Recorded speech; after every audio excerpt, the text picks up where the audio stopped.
প্রার্থীকে ফয়জুল হক, তাকে ঘাসের উপর জোড়া ফুল চিহ্নে ভোট দিয়ে বিপুল বিপুল বিপুল ভোটে জয়যুক্ত করতে হবে। আর 4 তারিখ যখন ভোট বাক্স খুলবে,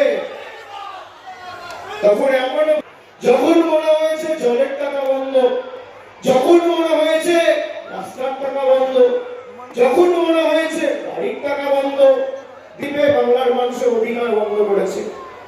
তাই তাদের হাতে রিমোট কন্ট্রোল থাকলে আপনার হাতে ইভিএম এর বোতাম আছে, তাদের হাতে রিমোট কন্ট্রোলের বোতাম, আর জনসাধারণের কাছে, আমাদের গণদেবতার কাছে, জনতার কাছে রয়েছে ইভিএম এর বোতাম।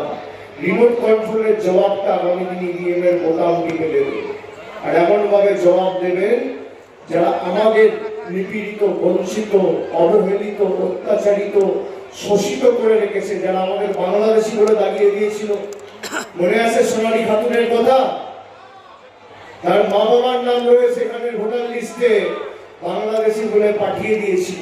তৃণমূল কংগ্রেস লড়াই রয়েছেন নারুলের প্রার্থী বিধানচন্দ্র মাঝি, রয়েছেন রাজেন্দ্র প্রসাদ সিং, অভিজিৎ রায়, উজ্জ্বল চ্যাটার্জি সহ শতাব্দী রায় বীরভূমের সাংসদ, বোলপুরের সাংসদ অসিত মাল সহ, যার সমর্থনে আজকে এই সভা, ফয়জুল হক, কাজল শেখ, আমি তাকেও আমার ধন্যবাদ, কৃতজ্ঞতা জানাচ্ছি।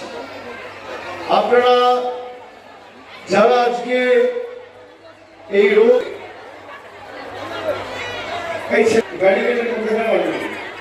এদিকে এসো।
সম্মানী অভিষেক বন্দ্যোপাধ্যায় মহাশয়কে এখন বক্তব্য রাখবেন 2026 বিধানসভার হাসন কেন্দ্রের প্রার্থী সম্মানীয় ফয়জুল হক মহাশয়।